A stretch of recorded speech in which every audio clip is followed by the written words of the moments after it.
یوں تو میرا کام لوگوں کے گھروں میں کام کرنا تھا، کپڑے دھونا، صفائی کرنا، برتن مانجنا، لیکن میں حسن میں اپنی مثال آپ تھی، بے حد حسین، خوبصورت اور اپنی اس خوبی سے اچھی طرح واقف بھی تھی۔ جیسے جیسے میں نے جوانی کی دہلیز میں قدم رکھا، 18-19 سال کی عمر میں میری جوانی عروج پر تھی۔ میرا تنگ اور چست جسم میرے وجود کی رعنائیوں کو واضح کرتا تھا، اور مجھے اس بات سے ذرا بھی کوئی فرق نہیں پڑتا تھا۔ میں اپنا پراندہ پہنے جب دوسروں کے گھروں میں کام کرتی تو وہاں کے سیٹھ مجھ سے نظریں ہٹانا ہی بھول جاتے تھے۔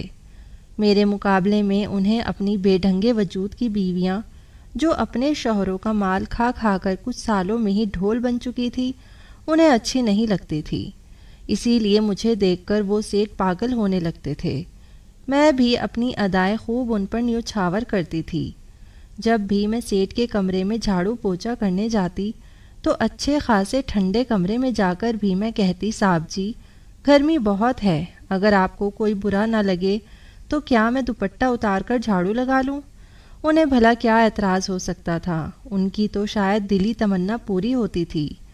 کہتے، ہاں ہاں روحی، اتنی گرمی میں کیا ضرورت ہے خود کو عذاب دینے کی، اتار کر پھینک دو۔ میں دوپٹہ اتار کر ایک طرف رکھ دیتی اور اس کی نظریں میرے پورے وجود پر بے باکی سے سفر کرتی۔ میں ساتھ ساتھ جھاڑو لگاتے ہوئے اپنی غربت کے رونے لگتی۔ ہم غریبوں کا تو حال یہ ہے کہ غربت نے کمر توڑ کے رکھ دی۔ آج بھی گھر میں سوکھی روٹی پانی جیسی چائے کے ساتھ ڈپو ڈپو کر کھا کر آئی ہوں۔ یہ سن کر فوراً ہی مالک کی جیب سے 500 کا نوٹ نکلتا تھا۔ جیسے ہی میں کمرے سے باہر جاتی تو کہتے، روحی ادھر آ۔ میں فوراً سے مالک کے پاس آ جاتی۔ وہ کہتے، اپنا ہاتھ مجھے دو۔ میں کہتی، کیا مطلب؟ میں جانتی تھی کہ وہ میرا ہاتھ چومنا چاہتے ہیں، مگر نخرہ بھی تو دکھانا تھا، یہ بھی تو بتانا تھا کہ میں شریف ہوں۔ کہتے، ہاتھ تو دو۔ میں ڈرامائی طور پر ڈرتے ڈرتے اپنا ہاتھ ان کے ہاتھ پہ رکھ دیتی۔ وہ 500 کے نوٹ میرے ہاتھ پہ رکھتے اور ساتھ میں میرا ہاتھ بھی دبا دیتے۔ میں بھی مسکرا کر انہیں جواب دے دیتی۔ کہتے، کچھ بھی اچھا سا منگا کر کھا لینا، اپنی امی کو نہ پکڑا دینا۔ میں نے کہا، جیسے آپ کی مرضی صاحب جی، اللہ آپ کا بھلا کرے، آپ کو بہت دے۔ آپ جیسے سیٹھ ہو تو ہم جیسے غریب لوگوں کا بھلا بھی ہو جاتا ہے۔ کہنے لگے، کبھی کبھی سیٹھ کا بھلا کرنے کے بارے میں بھی سوچ لیا کرو۔ میں ایسی باتوں کو نظر انداز کر دیتی تھی۔ میرا مقصد اپنی عزت کو گنوانا یا گناہ کا راستہ اختیار کرنا نہیں تھا، بس یہی ہلکی پھلکی سی چھیڑ چھاڑ اور 1000 روپے جیب میں، بس یہی چاہتی تھی۔ لیکن ایک بار میں بہت بری پھنسی تھی۔ اس نے مجھے ایسے جال میں پھنسایا تھا کہ میرے پاس بچنے کا کوئی راستہ نہیں چھوڑا تھا۔ اور اس کے بعد پوری رات، یہ ان دنوں کی بات ہے جب میری ماں بیمار ہو گئی تھی اور سارے گھر کی ذمہ داری مجھ پر آ گئی تھی۔ اب تو سیٹھ کے 1000-2000 میں میرا گزارا مشکل ہو گیا تھا، کیونکہ پہلے امی بھی ساتھ ہوتی تھی، کچھ بنگلوں میں میں کام کرتی تھی، اچھا خاصا گزر بسر ہو رہا تھا۔ لیکن امی کی بیماری نے تو سارا کام میرے کندھوں پر ڈال دیا تھا، اسی لیے مجھے 1-2 کام چھوڑنے پڑے۔ امی نے کہا تھا کہ جس کا مرضی کام چھوڑو یا نہ چھوڑو، بس سیٹھ ہاشم کا کام نہ چھوڑنا، وہ بڑا رحم دل انسان ہے۔ میں آج تک سیٹھ ہاشم کے گھر نہیں گئی تھی، امی ہی اس کے گھر کا کام کرتی تھی۔ میں جب اس کے گھر گئی تو وہ 50 کے لگ بھگ عمر کا شخص تھا، کچھ بال سفید تھے، باقی کلین شیو تھا، اپنے آپ کو فٹ بھی رکھا ہوا تھا۔ روزانہ صبح جاگنگ پر بھی جاتا تھا۔ جب بھی جاگنگ پر جاتا تو کہتا کہ میرے لیے اورنج جوس بنا کر رکھنا۔ جب وہ آتا تو میں اس کا اورنج جوس اور اس کا ناشتہ ٹیبل پر سجا دیتی۔ وہ ناشتہ کرتا اور اس کے بعد میں گھر کے کاموں میں مصروف ہو جاتی۔ وہ سیٹھ کہیں بھی کام پر نہیں جاتا تھا، کہتا تھا کہ اس کے دونوں بیٹے باہر کنٹری میں ہیں اور وہاں سے اسے اچھا خاصا پیسہ بھیجتے ہیں، اسے کمانے کی کوئی بھی ضرورت نہیں ہے۔ بہرحال بیوی اس کی تھی نہیں، بس نوکر چاکر ہی گھر پر ہوتے تھے۔ پہلی بار جب کام کرتے کرتے میں نے اپنا دوپٹہ اتار کر سائڈ پر رکھا تو وہ کچھ حیران ہوا تھا، یوں کہے کہ پہلی بار اس نے مجھے غور سے دیکھا تھا۔ کہنے لگا، تو نسرین مائی کی بیٹی ہے نا؟ میں نے کہا، کیوں، کیا ہوا؟ کہنے لگا، کچھ نہیں۔ ایک بار وہ ناشتہ کر رہا تھا کہ جب جھاڑو پوچھا لگاتے ہوئے اس کی کرسی کے نیچے سے مجھے